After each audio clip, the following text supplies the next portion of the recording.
Acerquémonos confiadamente al trono de su gracia. Alimentemos nuestro espíritu y crezcamos juntos en la palabra de nuestro Señor Jesús.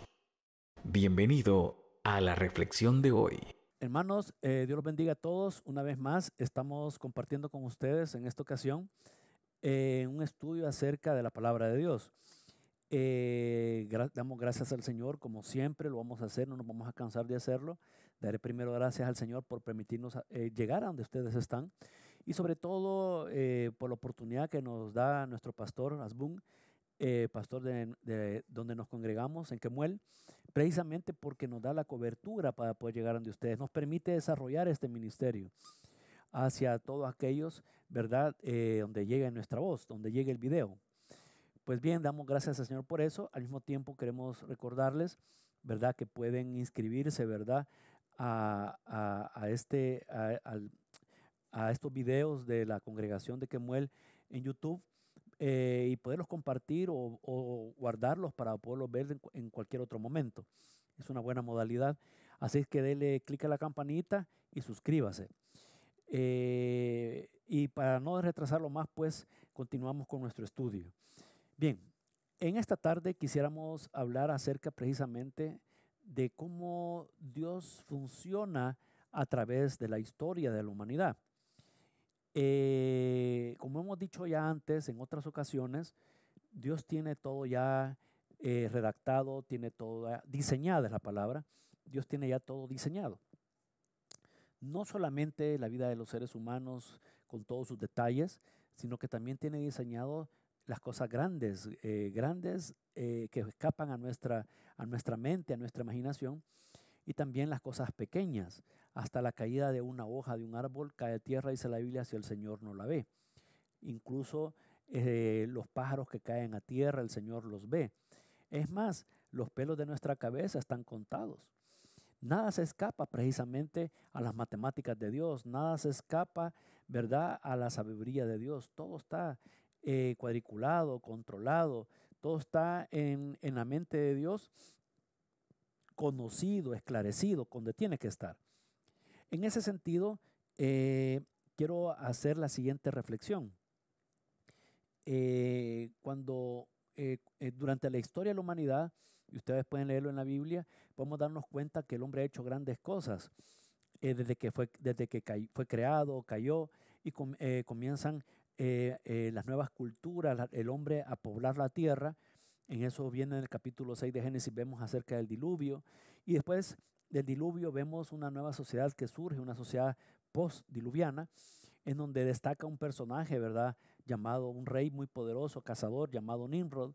Y se le ocurre, si ustedes leen Génesis, ¿verdad?, hacer una torre en Babel para una torre con una finalidad mística, que al final el Señor termina confundiendo los idiomas de los que estaban ahí.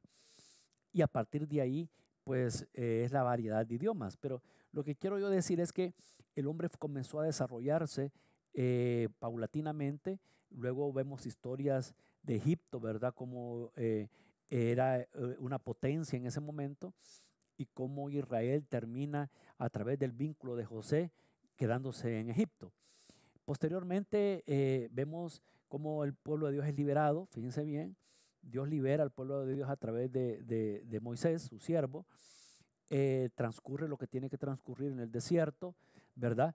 Y una vez pasa el periodo incluso de incredulidad de Israel, los 40 años, donde termina muerta en el desierto esa generación, y surge una nueva generación, ¿verdad? De israelitas, ¿verdad? Que con el ánimo y la idea de cumplir la voluntad de Dios, que atravesando el Jordán, combatir a las naciones que están en la parte cananita o en la Canaán, en donde aquella tierra que Dios había dicho que fluía leche y miel. Combaten, ¿verdad?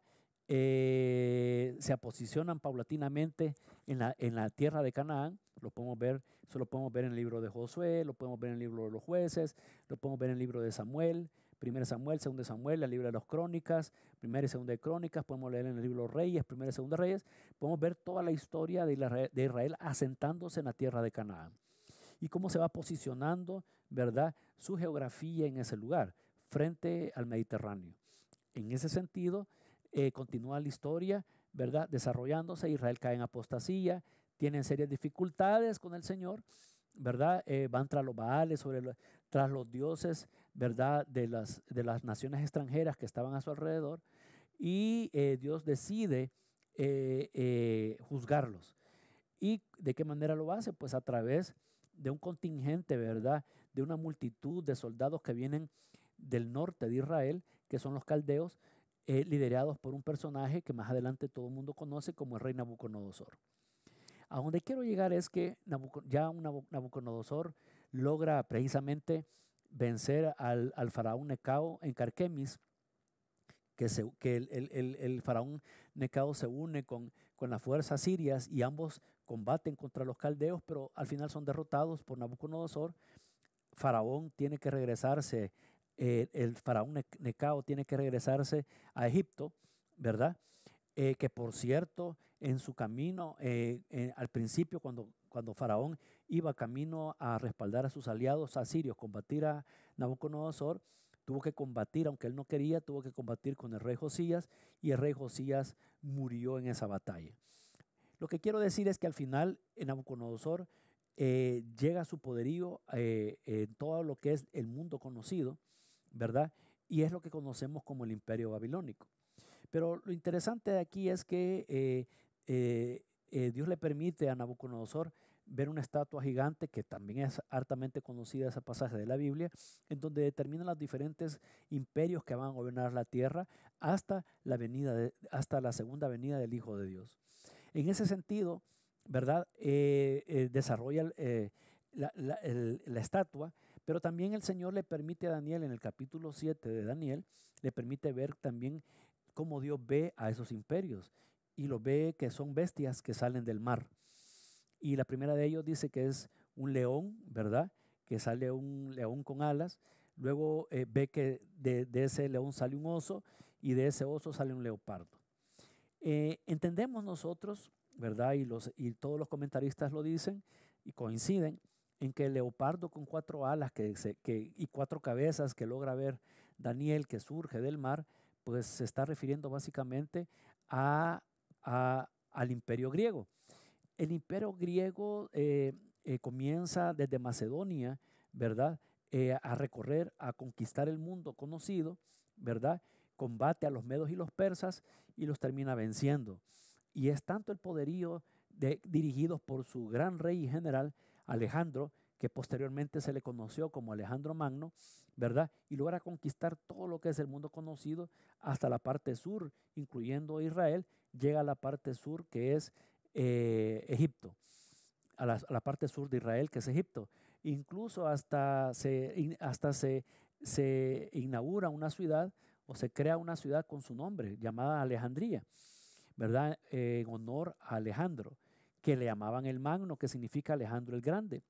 Y el detalle aquí es que Alejandro durante 10 años logra conquistar y logra establecer su cultura griega en todo el mundo conocido. Tan grande es lo que Alejandro Magno ha hecho, de que incluso posteriormente en el desarrollo de la humanidad, muchas personas, muchos conquistadores, inspirados en la persona de Alejandro Magno, también han intentado hacer gestas de conquista en otras naciones. Muchos de ellos así lo han querido hacer, como Julio César, por ejemplo, inspirado en Alejandro Magno, también lo quiso hacer. Y ha habido otros que lo han querido hacer en gestas grandes, porque la historia escribió la vida de Alejandro Magno y quedó esa gesta.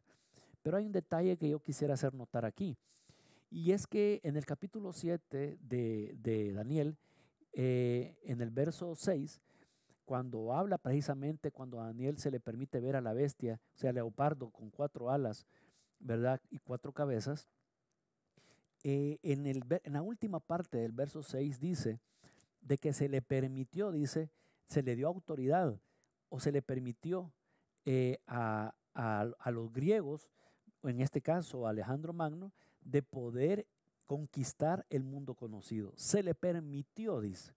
Fíjense bien, ¿qué es lo que eso quiere decir? Que no es Alejandro Magno como tal, o con un ejército como de 30 a 35,000 soldados, iba a lograr conquistar todo el mundo conocido, enfrentándose a ejércitos mucho mayores y mucho más poderosos. ¿Y cómo es que ganó? El mundo cree que es por la habilidad, que era por la sagacidad militar de Alejandro y tanto que le ponen el grande.